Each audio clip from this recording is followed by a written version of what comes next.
வேலின் நடுவே தனித்துவான வாசமாயிருக்கிற உமது சுதந்திரமான மந்தையாகிய உம்முடைய ஜனத்தே உமது கோலினால் மே தொருளோம், உமது கோலினால் மே தொருளோம், உமது கோலினால் மே தருளோம், உமது கோலினால் மே தருளோம்.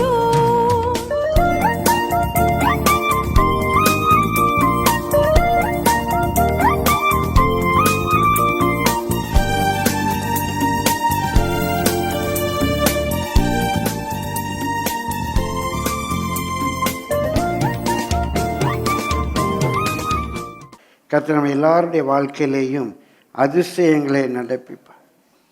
What a peace we often forfeit, for we don't carry everything to the Lord in prayer. ஏன் நம்ம பெரிதான சமாதானத்தை இழந்து போகிறோம்?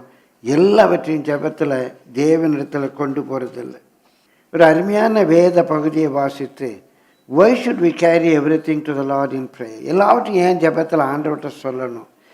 இயற்கையாக நமக்கு ஒரு சுபாவம் இருக்குது. நம்முடைய கஷ்டங்கள் பாரங்களை யார்கிட்டையாவது சொல்கிறோம்.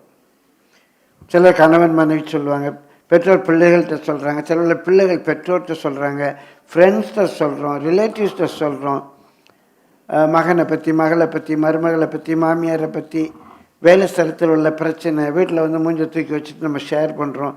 இயற்கையாக நம்முடைய படைப்பில் நமக்கு அந்த டிப்ரெஷன் இல்லைன்னா ஒரு பாரம் வரும்போது யார்கிட்டையாவது சொல்லணும், யாராவது நம்மளை புரிஞ்சிக்கணும். யாருமே என்னை புரிஞ்சிக்க மாட்டேங்கிறாங்க, என் பிள்ளைகள் என்னை புரிஞ்சிக்க மாட்டேங்கிறாங்க, எங்கள் அம்மா என்னை புரிஞ்சிக்க மாட்டேங்கிறாங்க, எங்கள் வீட்டுக்காரர் கொஞ்சம் கூட என்னை புரிஞ்சிக்க மாட்டேங்கிறாரு, நான் யார்கிட்டையாவது சொல்லணும், யாராவது என் பிரச்சனையை புரிந்து கொள்ள வேண்டும் என்பது நம்முடைய கான்ஸ்டியூஷன், நம்முடைய அமைப்பு அப்படி தான் இருக்குது. ஆனால் யார்கிட்ட சொன்னாலும் பிரச்சனை அதிகமாகுது.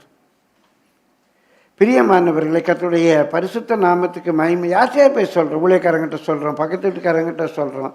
சில வேளை யார்கிட்டையுமே சொல்ல முடியலன்னா தனியாக உட்காந்து புலம்புறோம், பாத்ரூமில் உட்காந்து புலம்புறோம். பிரியமானவர்களே, ஒரு நாள் ஒரு தாயார் அந்த குடும்பத்தில் மகனுக்கு திருமணமான பிறகு குடும்பத்தில் பயங்கர பிரச்சனை.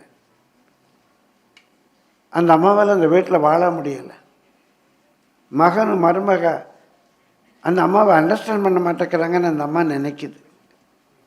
ஒரு நாள் அந்த அம்மா வீட்டை விட்டு அப்படியே வெளியே போயிடுறாங்க. அப்பா, நம்மளை யாருமே புரிஞ்சிக்கல, என்னை வீட்டில் இருக்கவே பிடிக்கல, என்னை யாருமே புரிஞ்சிக்க மாட்டேங்கிறீங்க, சும்மா ரூல்ஸ் போட்டே இருக்கிறீங்க, இங்கே நிற்காது, அங்கே உட்காராது, இதை செய்யாது, அதை செய்யாது, நான் ஹாஸ்டலுக்கு போக போகிறேன். அதே மாதிரி அந்த அம்மாவுக்கு அந்த வீட்டில் இருக்க முடியலை. அப்படியே ஒரு நாள் ராத்திரி படுத்து போகிறாங்க. எங்கே போகிறோன்னு தெரியல, போயிட்டே இருக்காங்க. ரொம்ப இருட்டிடுச்சு, அதுக்கு மேலே போக முடியலை. அங்கே ஒரு பாலடைஞ்ச ஒரு மண்டபம் இருந்தது. ஏற்கனவே அது உடஞ்சி நொறுங்கின மாதிரி இருந்துச்சு. ஒரு தூணில் நின்றுட்டு இருந்துச்சு. இவங்க உட்காந்து அப்படியே புலம்ப ஆரம்பித்தான். இப்படி பற்றி வளர்த்த பிள்ளை இப்படி பண்ணிட்டான், அப்படி பண்ணிட்டான், அந்த அப்படி இப்படிலாம் யோசித்தேன் அப்படின்னு புலம்ப ஆரம்பிச்சிட்டாங்க. புலம்பிகிட்டே இருக்கான். டம சத்தங்கைக்கு என்னென்னா, அந்த ஒரு தூணும் அப்படியே உடைய ஆரம்பித்து அந்த கட்டடமே கீழே விழுது. நல்ல வேளை அந்த அம்மா வெளியே போயிட்டாங்க, தப்பிச்சிட்டாங்க. என்னடா இங்கே வந்து கொஞ்சம் நிம்மதியாக இருக்கலான்னு பார்த்தா இந்த கட்டடமும் விழுந்துருச்சே அப்படிங்கும்போது அங்கே விழுந்து கிடந்த ஒரு கல் பேசிட்டான். விழுந்து கிடந்த கல் பேசிட்டான். ஆமாம்மா, உன்ன மாதிரி வர்றவங்க போகிறவங்கெல்லாம் உட்காந்து புலம்பி புலம்பி புலம்பி தான் அந்த 3 தூணும் விழுந்தது. நான் மாத்திரம்தான் கொஞ்சம் நின்றுக்கிட்டு இருந்தேன், நீ புலம்புனதில் நானும் விழுந்துட்டேன்னு சொன்னேன். இப்படி எங்கேயோ கல்லுகிட்ட கூட போய் நம்ம புலம்புறோம். அப்படி தான் நம்ம படைக்கப்பட்டிருக்கோம். ஆனால் நமக்கு வேதம் சொல்லுது, take all your CARES to the Lord. ஆண்டவர்கிட்ட போய் நீ புலம்பு, ஆண்டவர்கிட்ட போய் சொல்லுங்க. யார்கிட்ட சொல்லுங்க? ஆண்டவர்கிட்ட சொல்லுங்க. உங்கள் பாரத்தை எல்லாம் ஜெபத்தில் ஆண்டவர்கிட்ட சொல்லுங்க. ஒரு வேத பகுதியை நான் சுட்டி காட்டி கடந்து போக விரும்புகிறேன். மார்க்கு 1ஆம் அதிகாரம், Gospel according to Mark chapter 1 from verse 29 to 34, 29லிருந்து 34 வரைக்கும் வாசிப்போம். உடனே அவர்கள் ஜெப ஆலயத்தை விட்டு புறப்பட்டு யாக்கோபோடும் யோவானோடும் கூட சீமோன் அந்திரேயா என்பவர்களுடைய வீட்டில் பிரவேசித்தார்கள். ஒரு கூட்டமான விசுவாசிகள், குறிப்பாக யோவானுடைய பிரதர் யாக்கோபு, இவங்கெல்லாம் சீமோன் அந்திரியா என்பவருடைய வீட்டுக்கு போகிறாங்க. அங்கே சீமோனுடைய மாமி ஜுரமாய் கிடந்தார். அங்கே சீமோனுடைய மாமி ஜுரமாக, ஒரு சின்ன பிரச்சனை, மாமியாருக்கு ஜுரம். உடனே அவர்கள் அவளை குறித்து அவருக்கு சொன்னார்கள். அவருக்கு சொன்னாங்க, இந்த பாருங்க, சொல்லணும், அவருக்கெல்லாம் தெரியும், என் கஷ்டங்கள் எல்லாம் அவருக்கு தெரியும், என் பாரங்கள் எல்லாம் அவருக்கு தெரியும். இல்லை, ஒரு பிரச்சனை இருக்கு சொன்னாங்க. ஆண்டவரே, இந்த மாமி அப்படி ஜுரமாக இருக்கா அப்படின்னு உடனே சொன்னார்கள்.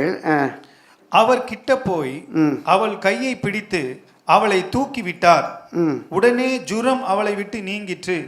அப்பொழுது அவள் அவர்களுக்கு பணிவிடை செய்தாள். சாயங்காலமாகி சூரியன் அஸ்தமித்த போது சகல பிணியாளிகளையும் பிசாசு பிடித்தவர்களையும் அவரிடத்தில் கொண்டு வந்தார்கள். ஒரு வீட்டில் போனாங்க, ஜெபம் பண்ணாங்க, அவளுக்கு சோமாயிடுச்சு. சாயந்தரமே ஒரு கூட்டம் ஜனம் அங்கே ஜபத்துக்காக வந்துட்டாங்க. பிணியாளிகளையும் பிசாசு பிடித்தவர்களையும் அவரிடத்தில் கொண்டு வந்தார்கள். பட்டணத்தார் எல்லோரும் வீட்டு வாசலுக்கு முன்பாக கூடி வந்தார்கள். பலவிதமான வியாதிகளினால் உபத்திரவப்பட்டிருந்த அநேகரை அவர் சொஸ்தமாக்கி அநேகம் பிசாசுகளையும் துரத்தி விட்டார். அந்த பிசாசுகள் தம்மை அறிந்திருந்தபடியால் அவைகள் பேசுகிறதற்கு அவர் இடம் கொடுக்கவில்லை. பிரியமானவர்களே, 29வது வசனம் வாசிங்க. உடனே அவர்கள் ஜெபாலயத்தை விட்டு புறப்பட்டு, இந்த உடனே பிரியமானவர்களே, இதுக்கு கிரேக்கத்தில் யூத்தியோஸ் டைரக்ட்லி, நேரடியா அப்படின்னு பொருள். 20வது வசனத்தில் பார்க்குறோம், உடனே நேரடியா அவங்க ஜெபாலயத்தை விட்டு புறப்பட்டு சீமோனுடைய வீட்டுக்கு போகிறாங்க. கூட யாக்கோபு யோவான்லாம் போகிறாங்க, ஒரு கூட ஜனம் போயிருப்பாங்க. ஸோ உடனே அவங்க அந்த வீட்டுக்கு போகிறாங்க. 30வது வசனத்தில் அங்கே சீமோனுடைய மாமி ஜுரமாக இருக்கிறாங்க. திரும்ப அவங்க அருமையான ஒரு வார்த்தையை பார்க்குறோம், உடனே அங்கே போய் டைம்லாம் வேஸ்ட் பண்ணல, காஃபி குடிங்க, சாப்பிடுங்கலாம் இல்லை, போன உடனே உள்ளே போன. இந்த பாருங்கள், எங்கள் மாமியாருக்கு உடம்பு சரியில்லை. 12 வருஷம் கழித்து சொல்லலை, ஜபாலயத்துலேருந்து வீட்டுக்கு வர்றாங்க. உடனே அங்கேயும் அந்த ஈட்டியோஸ் என்ற கிரேக்க சொல் பயன்படுத்தப்பட்டிருக்கு. தமிழில் உடனே அப்படின்னு இருக்குது, நேரடியாக. ஆங்கிலத்தில் 3 வெவ்வேறான சொற்கள் பயன்படுத்தியிருக்காங்க. ஆனால் கிரேக்கத்துலேயும் தமிழ்லேயும் ஒரே சொல் தான், உடனே, இமீடியட்லி, டைரக்ட்லி. அவர்கிட்ட சொல்கிறாங்க. சொன்னோடனே அவர் கிட்ட போய் அவர் கையை பிடித்து தூக்கி விட்டார். உடனே, அதுவும் யூத்தியோஸ், இமீடியட்லி. அவங்க ஜுரம் அவங்கள விட்டு நீங்கிச்சு. உடனே அந்த அம்மா எழுப்பி காஃபி போட்டு கொடுக்குறாங்க. பிரியமானவர்கள், இந்த செய்தி பரவுது. அநேகர் ஜபத்துக்காக வந்துட்டாங்க. அநேகர் அங்கே ஜபத்துக்காக கூடி வர்றாங்க. வியாதியஸ்தர்கள், பிசாசு பிடித்தவர்கள் எல்லாரையும் அவர் சுகமாக்குறார். கர்த்தருடைய பரிசுத்த நாமத்துக்கு மகிமை உண்டு. ஏன் அவர்கிட்ட சொல்லணும்? ஏன் அவங்க சொன்னாங்க? ஒரு விசுவாசம். நம்ம விசுவாசம் சொல்கிறோமே, விசுவாசம்னா என்ன? எபிரேய 11ஆம் அதிகாரம் 1ஆம் வசனம் 1:1 ரொம்ப ஈஸியாக நினைவச்சுக்கலாம். விசுவாசம் சொல்கிறோமே, விசுவாசம்னா என்ன? விசுவாசமானது நம்பப்படுகிற உறுதியும். நான் நம்புகிறேன், இயேசு சுகமாக்குவார் நம்புகிறேன். அந்த நம்பிக்கை எனக்கு உறுதியாக இருக்குது, அசையாமல் இருக்குது. கண்டிப்பாக இயேசு செய்வார், இயேசு செய்ய வல்லவர்.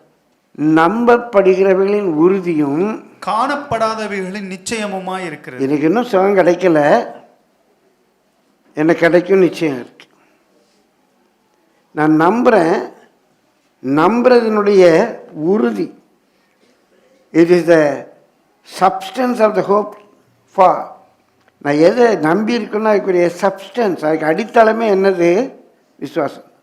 அப்புறம் faith is the believing evidence of things not seen. நான் பார்க்கல, ஆனால் நல்லா தெரியும் கர்த்தர் செய்வேன். இன்னும் நான் பார்க்கல, அதான் விசுவாசம். விசுவாசங்கிறது நாம் நம்புகிறதை பெற்றுக்கொள்வதல்ல. Believing is not receiving. Faith is not receiving what we believe. Abraham தான் விசுவாசித்ததை பெற்றுக்கொள்ளாமல் மரித்தான் அப்படின்னு விசுவாசித்தான். கையால் செய்யப்படாத ஒரு நகரம் வரும் விசுவாசித்தான், பெற்றுக்கொள்ளாமலே மரித்தான். Faith is not receiving what we believe. இப்போ ஃபெய்த்னா என்ன? எழுதிக்கோங்க, faith is believing what God can do. தேவன் என்ன செய்ய முடியும் என்பதை நம்புவதுதான் விசுவாசம். சாத்ராக் மேஷாக் ஆபேத்நேகோ சொல்கிறாங்க, நேபுகாத்நேச்சாரே, உம்முடைய கைக்கும் இந்த அக்கினி சூளைக்கும் நாங்கள் ஆராதிக்கிற தேவன் விடுவிக்க வல்லவராக இருக்கிறார். அவரால் விடுவிக்க முடியும். விடுவித்தாலும் சரி, விடுவியாமற் போனாலும் சரி, நாங்கள் அவரே ஆராதிப்போம். அவர் செய்ய வல்லவர். என் ஜெபத்துக்கு அவர் பதில் கொடுக்க வல்லவர். கொடுப்பாரா கொடுக்க மாட்டாரா, அது அவர் இஷ்டம். அவருக்கு தெரியும் என்ன நேரம் எப்படி செய்யணும்னு தெரியும். நான் அவருடைய பிள்ளை. எது சரியாக இருக்கும், பிள்ளை அப்பாட்ட கேட்குது, கண்டிப்பாக கொடுப்பாங்க. பொல்லாதவர்களாகிய நாம் நம்ம பிள்ளைகளுக்கு நல்ல இவங்களை கொடுக்க அறிந்திருப்போம். ஒரு சின்ன குழந்தை கத்தி கேட்கு, அது கத்தியெல்லாம் தரமாட்டேங்கிறாங்க. அக்கா கத்தி வச்சு காய் வெட்டுறா. அக்கா கேட்டால் மாத்திரம் கொடுக்கீங்களா, நான் கேட்டேன் ஏன் கொடுக்கல? அப்போ தாய்க்கு தெரியும் யாருக்கு கத்தி கொடுக்கணும், யாருக்கு கத்தி கொடுக்கக்கூடாதுன்னு தாய்க்கு தெரியும். அதே போல் உங்களுக்கு நம்ம கேட்கறனால அவர் கொடுப்பாருன்றல்ல, எது எப்போ கொடுக்கணும் எப்படி கொடுக்கணும் அவருக்கு தெரியும். ஆனால் கேட்க வேண்டியது நம்முடைய கடமை. அப்படி நம்ம அவர்கிட்ட கேட்குறதுக்கு காரணம் ஃபெய்த், விசுவாசம். இந்த விசுவாசம் என்பது ஒரு சின்ன ஸ்டடி குறித்து கொள்ளுங்க. இந்த விசுவாசம் என்பது அதிகமாக 5 வழிகளில் நமக்கு வரும். Faith comes in 5 different ways. எப்படியெல்லாம் ஃபெய்த் வருது? ஒன்று, it is a gift of God, தேவனுடைய வரம். அதுதான் ஆத்தர் ஆஃப் ஃபெய்த். எப்படி ஆண்டவரே நமக்கு அந்த பரிசுத்தவான்களுக்கு ஒரு விஷயம் ஒப்புக் கொடுக்கப்பட்ட விசுவாசம். நான் ரட்சிக்கப்பட்டு கிருபைக்குள்ள வரும்போது கண்டிப்பாக ஆண்டவர் செய்வார். கேட்டால் கண்டிப்பாக கொடுப்பார். அவர் ஜபத்தை கேட்குறது எனக்குள்ள ஒரு விசுவாசம் வருது. ரெண்டாவது, எக்ஸ்பீரியன்ஸ் ஃபெய்த்துன்னு சொல்லுவோம். எக்ஸ்பீரியன்ஸ் ஃபெய்த், நான் அனுபவிச்சிருக்கேன். எனக்கு எத்தனையோ மிராக்கள் செய்திருக்காரு. அந்த எக்ஸ்பீரியன்ஸ்லேருந்து வருது விசுவாசம். இதை விளக்குவதற்காக என் வாழ்க்கை நடந்த ஒரு சம்பவத்தை சொல்கிறேன். அப்போ நான் உலக பிராரமான வேலையில் இருக்கேன். சிஷ்யாங்கிற ஒரு உயர்தர பள்ளிக்கூடத்தில் நான் கணித ஆசிரியராக இருக்கிறேன். அப்போவுமே இந்த அபிஷேக கூட்டங்கள்லாம் நடத்த கர்த்தர் பயன்படுத்தினார். பாஸ்டர் சுந்தரையாவுக்கும் சில முக்கியமான நேரங்களில் பாஸ்டர் சாம் சுந்தரையாவுக்கும் மொழிபெயர்ப்பேன். சுந்தரையாவுக்கு தமிழ்லேருந்து ஆங்கிலத்திலையும், சாம் சுந்தரையாவுக்கு ஆங்கிலத்திலிருந்து தமிழ்லையும் நான் மொழிபெயர்ப்பேன். அன்றைக்கி ஒரு விடுமுறை நாள், ஒரு புதன்கிழமை. நான் ஒரு ரெட்ரீட் கூட்டம் நடத்திட்டு ரொம்ப களைப்பாக நொந்து நூலாக போய் பாஸ்டர் சுந்தரையாவுக்கு டிரான்ஸ்லேட் பண்ண வாரேன். அவசர அவசரமாக வாரேன். 6:30 மணிக்கு சர்வீஸ் ஆரம்பிப்பாங்க, 7 மணிக்கு பைபிள் ஸ்டடி. ஒரு 6:45 போல் வந்து விழுந்திருப்பேன். ஐயா எழுப்பி நின்று பேசுகிறாங்க, மொழிபெயர்க்கணும், ரொம்ப களைப்பாக இருக்கு. ஆனாலும் எப்படியோ மொழிபெயர்க்கிறேன். 8 மணிக்கு முடிச்சிடுவாங்க. அன்றைக்கி ஐயா 8 மணிக்கு முடியலை. நீங்கள்லாம் ஜெபம் பண்ணுற மாதிரி நானும் ஜெபம் பண்ணேன். ஆண்டவரே சீக்கிரமாக முடிக்கட்டும், நீங்களும் ஜெயிப்பீங்கள்ல. அதே மாதிரி 8 மணி ஆச்சு. தலை சுற்றுது, டேபிளை டைட்டாக பிடிச்சிக்கிட்டேன். அப்படியே என்னமோ வெள்ளை வெள்ளையாக இந்த ஐடாட்ஸ் தெரியுது, என்னமோ வெள்ளை வெள்ளையாக பறக்கிற மாதிரி. ஓ, இதான் மயக்கம் வர்றதுக்கு முன்னிலையோ, இப்போ மயங்கி விழுந்துருவோமோ அப்படின்னு பயம் இருக்குது. 8, 5 அந்த 5 நிமிஷமே அரை மணி நேரம் மாதிரி இருக்கு எனக்கு. முடிக்க மாட்டாரா. என் பாக்கெட், நல்ல பெரிய பள்ளிக்கூடத்தில் வேலை பார்க்குறேன். என் பாக்கெட்டில் 25 பைசா தான் இருக்கு அன்னைக்கு. எங்கள் வீடு டெப்போ பக்கத்தில், அதனால் டிப்போ பக்கத்தில் எங்கள் வீடு. பாக்கெட் அப்போ ஒரு சிங்கிள் டீ 25 பைசா.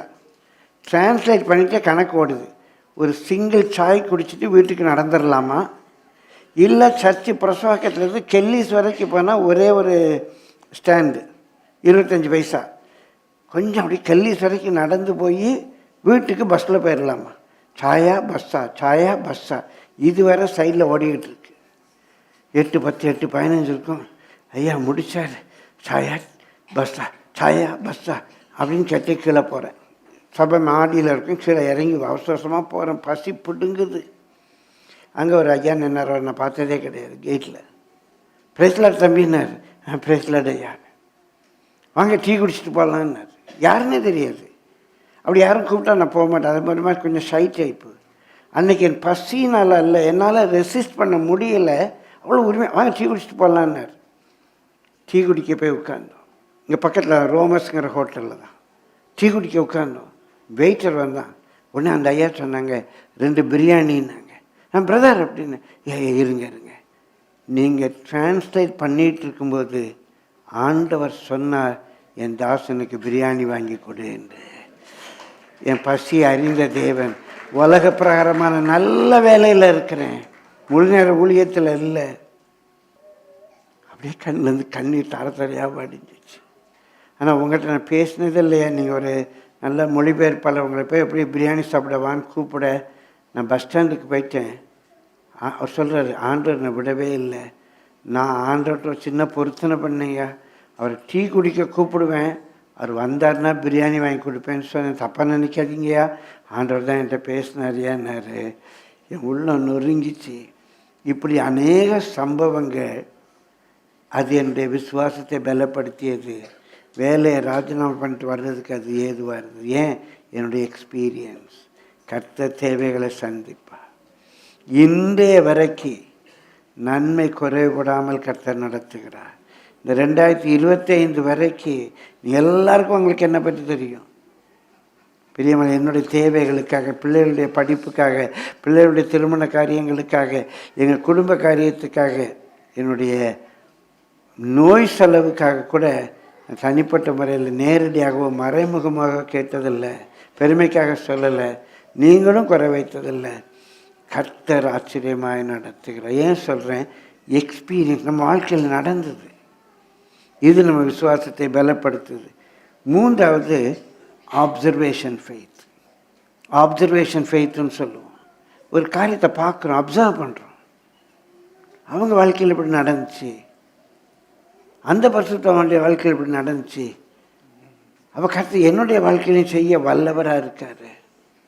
ஒரு ஆப்சர்வேஷனால் காரியத்தை பார்க்குறோம். ஹியரிங் ஃபெய்த், விசுவாசம் கேள்வியினால் வரும்.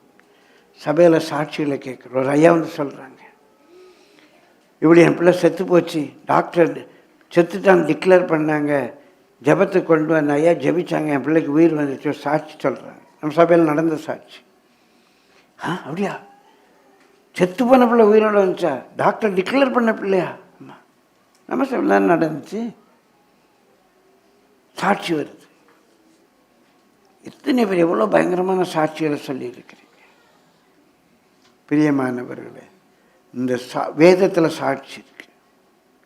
இந்த சாட்சிகளை கேட்க கேட்க நமக்கு விசுவாசம் வருது. ஐந்தாவது காட்ஸ் வேர்ட் ஃபெய்த். தேவனுடைய வார்த்தை. தேவனுடைய வார்த்தையை நான் நம்புகிறேன். பைபிளில் சொல்லியிருக்க அவர் கைவிட மாட்டேன்னு, அவர் கைவிட மாட்டார்.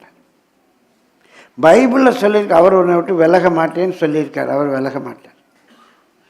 எனக்கு வாக்கு பண்ணினவர் உண்மை உள்ளவர். பைபிளில் சொல்லியிருக்கு. பிரியமானவர்கள், நாட்களில் சொல்ல Charles பின்னியுடைய பிரசங்கத்தினுடைய வலிமையே thus says the word of God, thus says the word of God அப்படின்னு அடிக்கடி சொல்லுவார். இப்படி வேதம் சொல்லுது, இப்படி வேதம் சொல்லுதும் பார். சார்ல்ஸுடைய பிரசங்கத்தை கேட்டால் அந்த பிரசங்கம் முழுவதும் thus says the word of God, thus says the word of God இருக்கும். 5 விதத்தில் நம்ம விசுவாசம் வருது. ஒன்று, தேவனே ஒரு கிஃப்டாக நமக்கு அந்த விசுவாசத்தை கொடுக்குறார். இன்னொன்று, நமக்கு நடந்த அனுபவத்தினால் விசுவாசம் வருது. இன்னொன்று, மற்ற காரியங்கள் நம்ம பார்க்குறோம், உலகத்தில் நடக்கிற காரியங்கள், நம்ம சபையில் நடக்கிற காரியங்கள், சொல்லுடைய குடும்பத்தில் நடந்த காரியங்கள், இதெல்லாம் பார்க்கும்போது விசுவாசம் வருது. இன்னொன்று, கேட்குறோம், கேள்விப்படுறோம், சாட்சிகளை கேள்விப்படுறோம், விசுவாசம் வருது. இன்னொன்று, வேதத்தின் மேலே நமக்கு இருக்கிற நம்பிக்கை நம்முடைய விசுவாசத்தை பலப்படுத்துகிறது. அதனால தான் பவுல் சொல்கிறார், ஏன் why should I must tell Jesus, ஏன் நான் இயேசுகிட்ட சொல்லணும், நான் ஏன் ஜெபிக்கணும்? பவுல் சொல்கிறாரு, பிலிப்பியன்ஸ் 4:6 வாசிங்க. நீங்கள் ஒன்றுக்கும் கவலைப்படாமல், ஒன்றுக்கும் கவலைப்படாமல் எல்லாவற்றையும் குறித்து, எல்லாவற்றையும், வீட்டில் பிரச்சனையா, ஆஃபீஸில் பிரச்சனையா, ஸ்கூலில் பிரச்சனையா, பிஸ்னஸில் பிரச்சனையா, சபையில் பிரச்சனையா, ஆடு முட்டிக்கிட்டு இருக்கிற என்ன இருந்தாலும் சரி, எல்லாவற்றையும் குறித்து உங்களுடைய பெட்டிஷன்ஸ், உங்கள் பிள்ளையை பற்றி, உங்கள் மகனை பற்றி, மகளை பற்றி, உங்கள் பேர பிள்ளைகளை பற்றி, உங்கள் அப்பா அம்மாவை பற்றி, தாத்தா பாட்டியை பற்றி, உங்கள் விண்ணப்பங்களை ஸ்தோத்திரத்தோட கூடிய ஜெபத்தினாலும் வேண்டுதலினாலும் தேவனுக்கு தெரியப்படுத்துங்க. தேவனுக்கு தெரியப்படுத்துங்க. Make it known to God. Tell God, already என் பிள்ளை இப்படி இருக்கான், என் ஹஸ்பண்ட் இப்படி பண்ணுறாரு. You must tell Jesus. தேவனுக்கு தெரியப்படுத்துங்க. ஏன் தேவனுக்கு தெரியப்படுத்தணும்?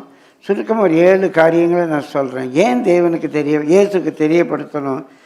நம்பர் 1, 1 பேதுரு 5:7 வாசிக்கும். 1 Peter 5:7. ஏன் ஆண்டவர்கிட்ட சொல்லணும்? அவர் உங்களை விசாரிக்கிறவரானபடியால். அவர் உங்களை விசாரிக்கிறவரானபடியால் உங்கள் கவலைகளை எல்லாம் அவர் மேல் வைத்து விடுங்கள். Because number 1, because he cares for you. Bible சொல்லுது, அவர் உங்கள் மேலே அக்கறை உள்ளவராக இருக்கிறார். உங்கள் கவலைகள் பாரங்களை எல்லாம் அவர் மேலே வச்சிருங்க. அவர் உங்களுக்காக என்ன செய்யணுமோ செய்வார். நம்ம ஆராதிக்கிற தேவன் நம்ம கேர் பண்ணுகிற தேவன். Weather your father CARES for you are not, weather your mother CARES for you are not, weather your children care for you are not, உங்கள் அப்பா அம்மா உன்னை கவனித்தாலும் கவனிக்கட்டாலும் விசாரித்தாலும் விசாரிக்கட்டாலும், பெற்ற பிள்ளைகள் உங்களை விசாரிக்காமல் போனாலும், அம்மா என்ன சாப்பிட்டியா சாப்பிட்லையா, நீ என்னம்மா பண்ண போகிற, உனக்கு என்ன வேணும், பெற்ற பிள்ளை பெற்று வளர்த்து பால் ஊட்டி தாளாட்டி சீராட்டி குளிப்பாட்டி உடுத்தி அழகு பார்த்து உணவு ஊட்டி வளர்த்த பிள்ளை அம்மா சாப்பிட்டியான்னு கேட்கல. என் பிள்ளை கேட்கல சாப்பிட்டியா, பெற்றோர் வேதனைப்படுறாங்க. பிள்ளை கேட்டாலும் சரி கேட்கட்டாலும் சரி, உன்னை விசாரிக்கிற ஒருவர் இருக்கிறார், உனக்காக கேர் பண்ணுற ஒருத்தர் இருக்கிறாரு. ஹஸ்பண்ட் கேர் பண்ணவே இல்லை, மனைவி கொஞ்சம் கூட கேர் பண்ணவே மாட்டேங்கிறா. நீங்கள் பசிக்குங்கிறீங்க, அவ உட்காந்து இப்போ தான் அங்கே சமையல் குறிப்பு படிச்சுக்கிட்டு இருக்கா, கேர் பண்ண மாட்டேக்கா. நான் ஏன் அவர்கிட்ட சொல்லணும்? why should I tell Jesus he cares for me? அதனால தான் சங்கீதம் 55:20, கர்த்தர் மேல் உன் பாரத்தை வைத்து விடு. கர்த்தர் மேல் உன் பாரத்தை வச்சு அவர் ஷேர் பண்ணுவார். கர்த்தர் மேல் உன் பாரத்தை வைத்து விடு, அவர் உன்னை ஆதரிப்பார், அவர் உன்னை சப்போர்ட் பண்ணுவார். இயேசு நாமத்தில் தேவனுடைய ஊழியக்காரனா சொல்கிறேன். இங்கே இருக்க அருமையான சகோதரனே சகோதரி, உன் பாரத்தை கர்த்தர் மேலே வைத்து அவர் உன்னை ஆதரிப்பார். நீதிமானை ஒருபோதும் தள்ளாட ஓட்டார், ஒருபோதும் உன்னை தள்ளாட ஓட்டார், அவர் பார்த்துக்குவார். So why should I tell Jesus? I must tell Jesus. Why should I tell Jesus? Because he cares for me. அவர் என் மேலே அக்கறை உள்ளவராக இருக்கிறார். So I must tell Jesus. Number 2, 1 John 4:19 வாசிங்க. 1 யோவான் 4:19. அவர் முந்தி நம்மிடத்தில் அன்பு கூர்ந்தபடியால் நாமும் அவரிடத்தில் அன்பு கூறுகிறோம். Number 2, because he loves us. அவர் நம்மள அன்பு கூர்ந்தபடினால்தான் தம்முடைய ஜீவனையே நமக்காக கொடுத்தார். இந்த வசனங்களை சொல்ற குறித்து கொள்ளுங்க.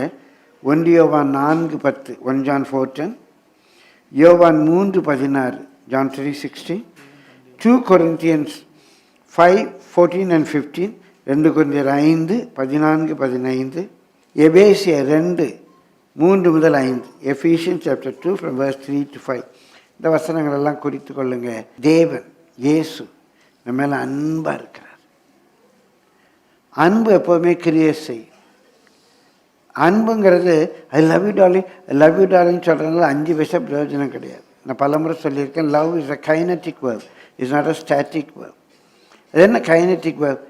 நான் அன்பாக இருக்கனால யாருக்கு என் பண்டாட்ட போய் oh darling I love you I love you I love you நீங்கள் போய் கொஞ்சம் அவங்க பண்டாட்டிட்ட, அதனால் அவங்களுக்கு என்ன பிரயோஜனம்? அவங்களுக்கு என்ன தேவையோ அதை கொடுக்கறது தான் அன்பு. சும்மா நான் அன்பாக இருக்கேன், அது இந்த February 14 லவ்வர்ஸ் டேன்னு சொல்லி அன்றைக்கி போய் ஐ லவ் யூன்னு சொல்கிறது waste. Love is giving, love is giving. ஆண்டவர் பரலோகத்தில் வந்து அவங்களெல்லாம் நேசிக்கிறேன்னு சொன்னால் எனக்கு என்ன பிரயோஜனம்? பிரியமானவர்கள், அவர் பூலோகத்துக்கு வந்து தம்முடைய ஜீவனை கொடுத்ததினாலே அந்த அன்பு வெளிப்பட்டது. எனக்காக தான் வேதத்தில் வாசிக்கிறேன், எனக்காக ஜீவனையே கொடுத்தாவ வேறு எதோ அவர் கொடுக்க மாட்டார். இந்த செய்தி எனக்கு ரொம்ப இத்தனை ஆண்டுகள் இதை நான் பேசினதில்லை. ஏன் ஜெபிக்கணும்? இந்த பாடல் வாழ்க்கையில் ரொம்ப ஒரு அர்த்தத்தை உண்டாக்கி 2-3 நாட்களாக அதே யோசிச்சுட்ருக்கேன். ஏன் ஜெபிக்கணும்? அவர் நான் ஏன் சொல்லணும்? Because he loves me. His love will be in action.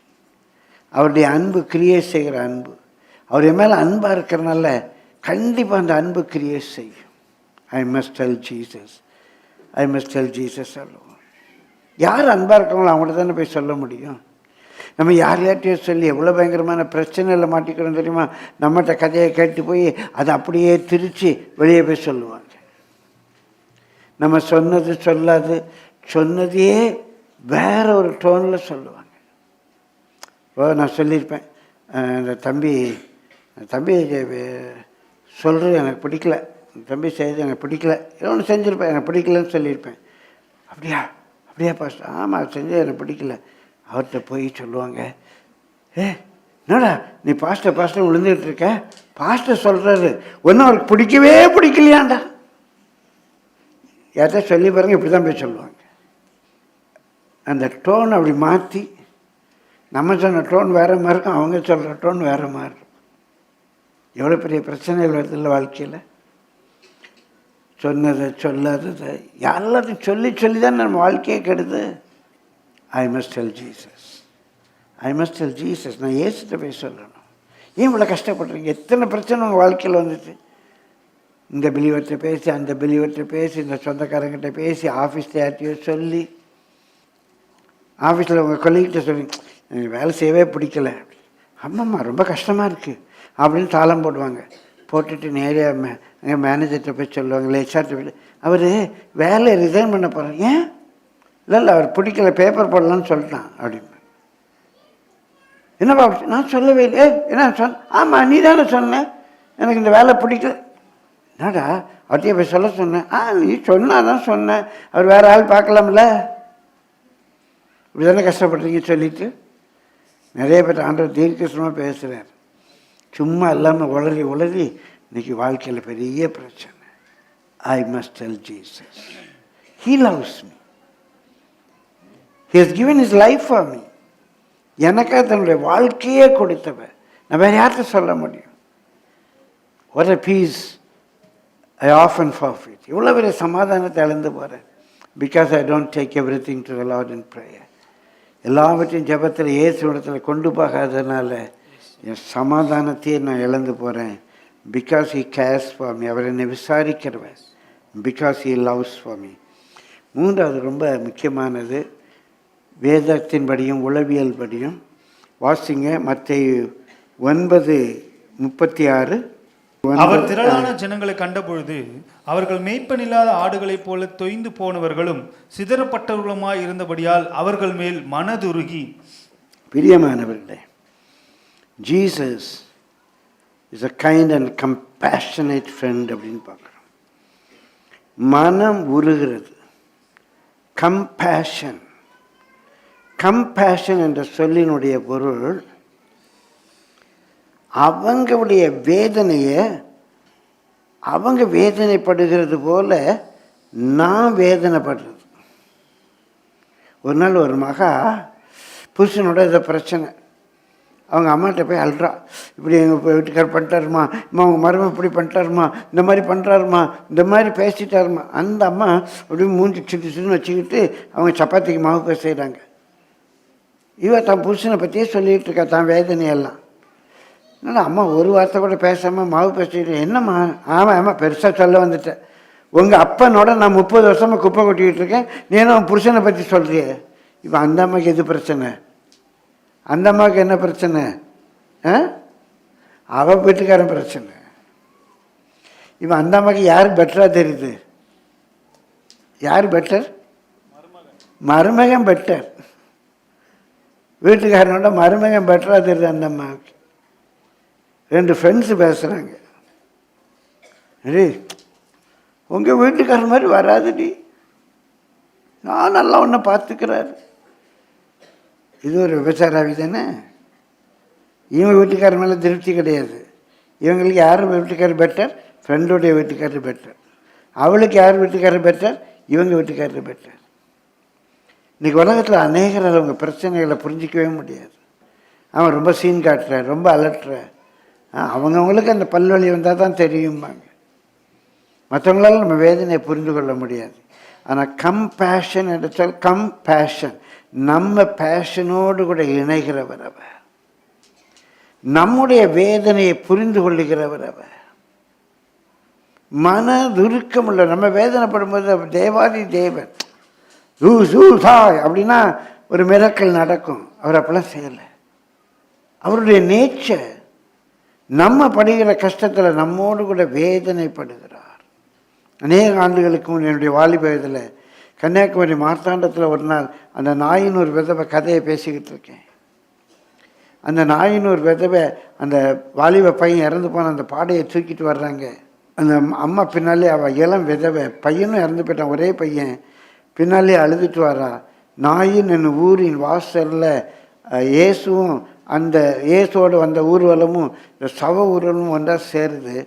இயேசு அவளை பார்த்து மனதுருகி அப்படின்னு பைபிளில் இருக்கும். அப்படியே ரொம்ப உணர்ச்சியாக சவ ஊர்வலம் வெளியே போகுது, ஜீவ ஊர்வலம் உள்ளே வருது, பிணம் வெளியே போகுது, ஜீவன் உள்ளே வருது, ரெண்டும் ஒன்றா சந்திக்குது, அப்படி இப்படின்னு ரொம்ப ட்ரமாட்டிக்காக பேசிகிட்டு இருக்கேன். இயேசு அவளை பார்த்து மனதுருகிங்கிற வார்த்தை வந்தது. அப்படியே உடஞ்சி போயிட்டேன். எத்தனை பெண்ணும் இந்த பிரசவாக்க ரோட்டில் போகுது, பின்னாலே அழுதுட்டு போகிறாங்க. நான் மனம் உருகி இருக்கிறேன்னா, ஐயோ அந்த அம்மா பிள்ளை அப்பாவை இறந்துச்சே, ஐயோ இந்த பையன் அம்மாவை இறந்துட்டானே, மனம் உருகி இருக்கிறேன்னா. ஆனால் அந்த ஒரு விதவை பையன் இறந்துட்டான், அதை பார்த்து அவர் மனம் உருகுது. 2 குருடர்கள் வர்றாங்க, அவங்கள பார்த்து மனம் உருகுது. பிரியமானவர்களே, அநேகர் ரொம்ப தொய்ந்து போயிருக்காங்க, ஓன் அவுட்டாக இருக்காங்க. அவங்களுக்கு வழிகாட்ட யாருமே இல்லை, அவங்களுக்குன்னு சொல்லி நல்ல லீடர்ஸ் இல்லை, மேய்ப்பர்கள் இல்லை, தொய்ந்து போயிருக்காங்க. அவங்கள பார்த்தோன்னு அவருடைய மனம் உருகுது. மனம் ஒரு குஷ்டரோகி, அவனை ஊருக்கு வெளியே வச்சுட்டாங்க. அதான் இறைவன் சுத்தமாக சுத்தமாக்குங்கிறான். அவர் மிராக்கிள் பண்ணியிருக்கலாம், ஆனால் அவருடைய மனம் உருகுது. உன்னுடைய பிரச்சனைகளை பார்த்து அதை புரிந்து கொண்டு உன்னோடு அவர் வேதனைப்படக்கூடிய ஒரே ஒரு அவர் தான். நம்முடைய பாடுகள் கஷ்டங்களை பார்த்து அவருடைய மனம் உருகுது. Why should I tell Jesus everything? Number 1, because he cares for me. Number 2, because he loves me. Number 3, because he is compassionate. He is a compassionate friend.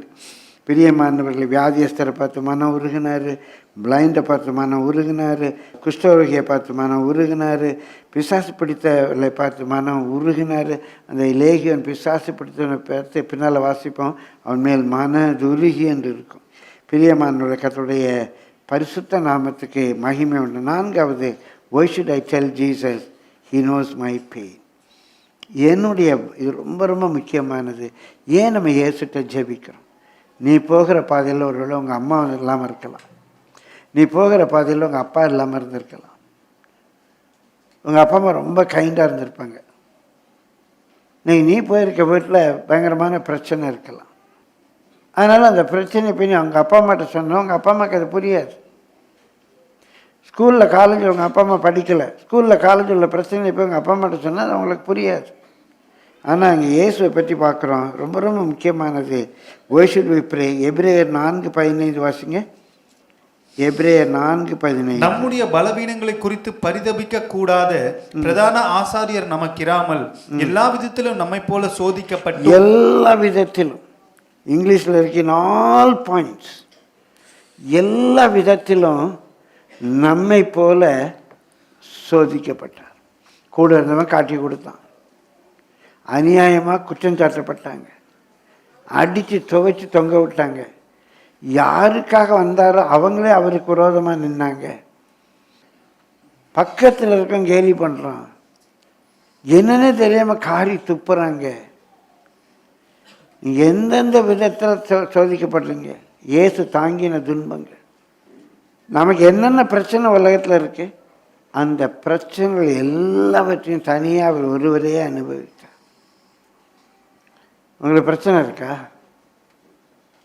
நான் அந்த உதாரணத்தை அடிக்கடி சொல்லுவேன், இன்னொருத்தர் கூட சொல்லிதான் புதுசானவங்களுக்கு பிரயோஜனமாக இருக்கும். நம்ம சபை ஆரம்பித்த புது அநேக ஆண்டுகளுக்கு முன்பாக, ஒரு 25-30 வருஷத்துக்கு முன்னாலன்னு வச்சுக்கோங்க, சபை ஆரம்பித்த புதுசு இதே இடத்துல ஒரு நாள் ஒரு பிரதரும் அவங்க மனையும் வர்றாங்க. அந்த சிஸ்டர் சொல்கிறாங்க, என்னால் என் மாமியாரோட வாழவே முடியாதுன்னு அழுறாங்க. அந்த பிரதர் ரொம்ப அண்டர்ஸ்டாண்டிங்காக புரிந்து கொண்டு, ஆமாங்க உண்மையாகவே கஷ்டம், எங்கள் சிஸ்டர்ஸால் கூட எங்கள் அம்மாட்ட அட்ஜஸ்ட் பண்ண முடியாது, எங்கள் அம்மாட்ட அட்ஜஸ்ட் பண்ணுறது ரொம்ப கஷ்டம். அன்றைக்கு ஆராதனையில் ஒரு பாட்டு, அன்றைக்காக முந்தின வாரமாக பாடியிருந்தோம், இயேசு தாங்கின துன்பங்கள் என்னை தாண்டியே செல்லாதுன்னு பாட்டு பாடிடணும். போன அந்த சிஸ்டர் கிட்ட, ஏம்மா உங்கள் மாமியார் ஒன்று அடித்தாங்களாம்மான்னு. அதெல்லாம் இல்லை அங்கு. உன் மூஞ்சில் துப்புனாங்களாம்மா? இல்லை அங்கு.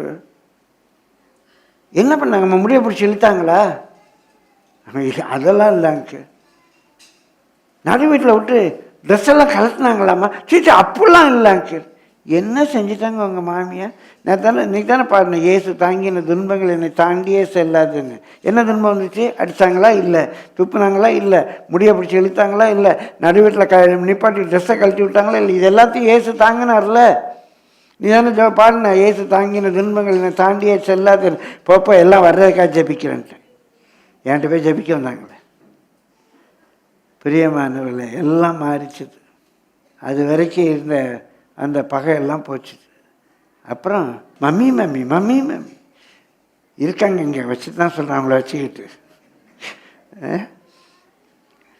எவ்வளோ சந்தோஷமாக இருக்காங்க. என்ன ஒரு நம்ம கஷ்டம் வந்துடுச்சு. ஏசப்படாத எந்த கஷ்டத்தை நம்ம பட்டுட்டோம். பொய்யா குற்றம் சாட்டினாங்களா? சிரிக்கிறேன்.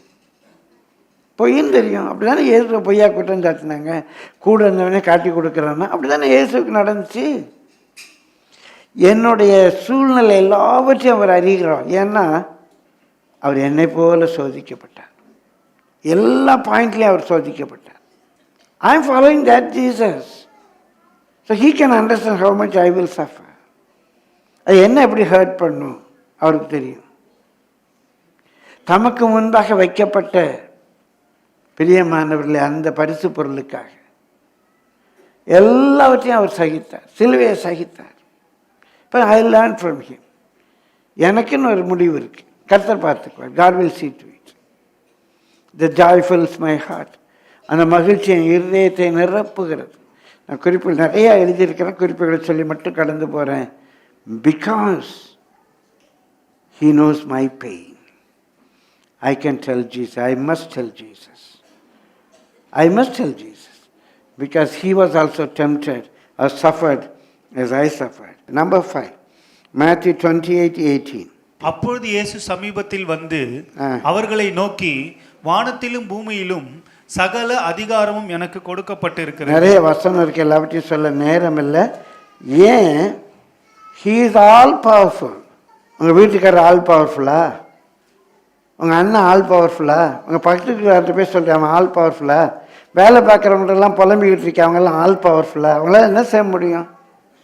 ஆனால் நான் ஆராதிக்கிற தேவன் வானத்திலும் பூமியிலும் சகல அதிகாரமும் அவர் கையில் இருக்குது. அவர்கிட்ட சொன்னால் எனக்கு என்ன செய்யணுமோ அதை செய்வார். எப்படி காயினை நகர்த்தணுமோ நகர்த்துவார். நம்ம சபையில் நடந்த மிராக்களை சொல்கிறேன். நல்ல அரசாங்கத்தில் ஒரு அதிகாரியாக ஒருத்தர் வேலை பார்க்குறார். அவர் மேல் அதிகாரி இவர் மேலே பொறாமை கொண்டு கோபமாக சொல்கிறார், நான் அவங்கள நீங்கள் செய்யலைன்னா ட்ரான்ஸ்ஃபர் பண்ணிடுவேங்கிறார். இவர் அது உங்கள் இஷ்டம், ட்ரான்ஸ்ஃபர் பண்ணால் பண்ணிக்கோங்கன்னு சொல்லிட்டு வந்துட்டேன். பாப்பா நான் ட்ரான்ஸ்ஃபர் பண்ணிடுறேன். நடந்தது நம்ம சபையில். ட்ரான்ஸ்ஃபர் பண்ணி அந்த லெட்டர்லாம் டைப் பண்ண சொல்லிட்டார். டைப் பண்ணி வைமா, நான் நாளைக்கு வந்து கையெழுத்து போடுறேன் அப்படின்னு அசிஸ்டண்ட்டை சொல்லிட்டு போயிட்டார். அன்றைக்கு மாலையிலேயே அவருக்கு பெரிய அதிகாரி, அன்றைக்கு மாலையிலே ஒன்றிய அரசுலேருந்து அவருக்கு ஒரு கடிதம் வருது. வித் இமீடியட் எஃபெக்ட், உடனடியாக நீங்கள் டெல்லிக்கு ட்ரான்ஸ்ஃபர் பண்ணப்பட்டீர்கள். நீங்கள் 10 நல்ல டியூட்டியை ஜாயின் பண்ணுங்க. இன்றையிலிருந்து நீங்கள் இங்கே உள்ள எந்த பேப்பர்லையும் கையெழுத்து வைக்க வேண்டாம். என்னது? இவர் லெட்டர் டைப் பண்ண சொல்லிட்டாரு. ஆனால் அடுத்த நாள் டேட்டில் இவர் என்ன போட முடியாது? கையெழுத்து போட முடியாது. With immediate effect he is transfer to Delhi. நம்ம சபையில் நடந்த காரியம். He is all powerful. எப்படி எப்படி ஆர்டர் பண்ணுமோ போடுவார், என்ன செய்யணுமோ செய்வார். நாளைக்கு வந்து என்ன செய்கிறோம் பாரும்பார். ஒரு கொசு கடிச்சா போதும், டெங்கு ஃபீவர்னு வீட்டில் படுத்து கிடப்பான். அவர் பண்ணிடுவாருங்க. நாளைக்கு வந்து ஒன்று கீச்சிடுறேன்னா இன்றைக்கி ஒரு சின்ன கொசு அனுப்பி கடிக்க வைப்பார். கொசு கடிச்சு ஃபீவர் வந்துச்சுன்னு படுத்துருப்பான். அவராக சிங்கம் புலி கரடி ஓனாயெல்லாம் அனுப்ப வேண்டாம், ஒரு கொசு அனுப்புனா போதும். He is all powerful. வானத்திலும் பூமியிலும் சகல அதிகாரம் அவருக்கு கொடுக்கப்பட்டிருக்கு. Take everything to him. வேறு மற்றவங்களுக்கு எல்லாம் என்ன செய்ய முடியும்? பக்கத்தில் இருக்கிற ஒரு கொல்லிக்கிட்ட புலம்பி என்ன பண்ண முடியும்? அவங்களால ஒன்றுமே செய்ய முடியாது. மேக்சிமம் நீங்கள் சொல்கிறத கேட்டு அச்சோ அச்சோ அப்படிங்கிற வேறு என்ன செய்வாங்க அவங்க? ஆனால் நாம் ஆராதிக்கிற இயேசுவினால் he can do anything and everything. கரங்களை தட்டி கர்த்தரை ஸ்தோத்திரிப்போம். பிரியமானவர்களே, வானத்திலும் பூமியில் உள்ள சகல அதிகாரம் இருக்குது. ஒரு பெரிய பட்டாளம் இஸ்ரவேல் ஜனத்துக்காக யுத்தத்துக்கு வருது. பெரிய பட்டாளம் வருது. என் ஆண்டவர் என்ன செய்தார் தெரியுமா? சாதாரண குழவிகள் அனுப்புனார். அந்த குழவிகள் அந்த வீரர்கள்லாம் கண்ணில் மூக்கில் கையிலன்னு கடிக்க ஆரம்பிச்சது. அவன் எல்லாம் துணியக்கானு ஓடிட்டான். என் இயேசு எனக்காக ஜெயத்தை கொடுக்க அவருக்கு ஒரு குழவி போதும். திடீர்னு ஒரு மழை அனுப்புவார். திடீர்னு ஒரு சுனாமி வரும். ஏதோ ஒன்று வரும். காரியங்கள் மாறி போகும். நினைத்தது போல நடக்காது. நமக்கு விரோதமாக உருவாக்கப்பட்ட அந்த ஆயுதம் வாய்க்காமலே இப்போ இயேசு நாமத்தில் சொல்கிறேன். நாளைக்கு நான் கையெழுத்து போடுறேன்டான்னா எனக்கு டிரான்ஸ்ஃபர் ஆச்சுது. ஒரு வேளை இல்லாமலே கூட போகலாம். He is all powerful. Number 6, He is all in all to me. He is all in all to me. அவர் எல்லாவற்றுக்கும் எனக்கு எல்லாமானவர். He is my Lord. He is my friend. அவர் என்னுடைய நண்பன், என்னுடைய சிநேகிதன். ஒரு சிநேகிதன்ட்டு பேசுகிற மாதிரி அவர்கிட்ட நான் பேசலாம். அவர் என்னுடைய பிரதர், எனக்கு அவர் அண்ணன். அவர் எனக்கு மணாளன். He is my bridegroom. He is my husband. அவர் என்னுடைய டேடி, அப்பா பிதாவே, daddy father. He is my daddy. அவர் யார்? எனக்கு எல்லாம் அவர் தான். ஃப்ரெண்டாக அவர் தான் ஃப்ரெண்டு. ஹஸ்பண்டா, பிரைட்க்ரூமா, பிரதரா, எல்லாவற்றுக்கும் அவர் எல்லாமா இருக்கிறார். So I must tell Jesus, who is Jesus to me? He is my friend. Who is Jesus to me? He is my bridegroom. Who is Jesus to me? இயேசு எனக்கு யார்? என்னுடைய நாயகன். பிரியமானவரை, கடைசியாக என்று சொல்லி ஏன் நம்ம ஜெபத்தை அதிகப்படுத்தணும்? ஒரே ஒரு காரியத்தை சொல்லி நம்ம ஜெபத்துக்கு கடந்து போவோம். வாசியுங்கள். கர்த்தருடைய பரிசுத்த நாமத்துக்கு மகிமை உண்டா. யோவான் 20:28. ஜான் 20:28. தோமா அவருக்கு பிரதியுத்தரமாக, என் தேவனே அப்படின்னா, என் தேவனே, இந்த இயேசு யார்? ஏன் நான் இயேசுகிட்ட சொல்லணும்? இயேசு என் தேவன். எல்லாவற்றுக்கும் மேலே ஃப்ரெண்டு, பிரதர், பிரைட்க்ரூம், ஹஸ்பண்ட், எல்லாவற்றுக்கும் மேலாக என்னுடைய ஆண்டவர், எல்லாவற்றுக்கும் மேலாக ஹீ இஸ் மை எலோஹிம். எனக்கு எல்லாமானவர், சர்வ வல்லமை உள்ளவர். அவர் என்னுடைய God.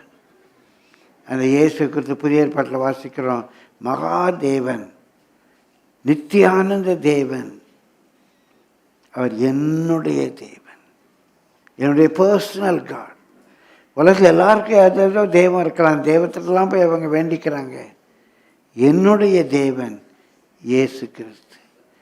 Take it all to the Lord in prayer. What a friend we have in Jesus. What a friend we have in Jesus to share all our cares. நம்முடைய எல்லா பாரங்களையும் இந்த புதிய ஆண்டுக்குள்ளே பிரவேசித்திருக்கிறோம். இந்த வார்த்தையை பற்றி கொண்டு இந்த புதிய ஆண்டுக்குள்ளே போங்க. ஒரு சூழ்நிலையிலையும் சோர்ந்து போகாதீங்க. தவறான முடிவுகளை எடுக்காதீங்க. மனுஷரை நம்பாதீங்க. மனுஷரை நம்புவது விருதா. நாசில் சுவாசம் உள்ள மனுஷனை நம்புறது விருதா. மனுஷன்கிட்ட போய் உங்கள் பிரச்சனைகள்லாம் சொல்லாதீங்க. உங்கள் அப்பா அம்மாட்ட சொல்கிறது கூட, ஒருவேளை தேவ வரம்பெற்ற ஆலோசனை கொடுக்கக்கூடிய கிருபை உள்ளவங்ககிட்ட உங்கள் பாரங்களை நீங்கள் ஷேர் பண்ணி ஒரு சொல்யூஷனை தேடுறது வேறு. சும்மா போய் புலம்பாதீங்க. ஒருவேளை கிருபை பெற்ற ஒரு சகோதரர் இருக்கலாம், சபையில் ஒரு விசுவாசி கிருபை பெற்றவங்களாக இருக்கலாம். அவங்ககிட்ட சொன்னால் அவங்க ஒரு ஆலோசனை சொல்லலாம். அதுக்காக நீங்கள் உங்கள் ஆலோசனையை ஷேர் பண்ணலாம், நான் வேண்டான்னு சொல்லலை. பாஸ்டர்கிட்ட சொல்லலாம், பாஸ்டர் மட்டும் சொல்லலாம். ஆனால் எல்லாவற்றுக்கும் மேலாக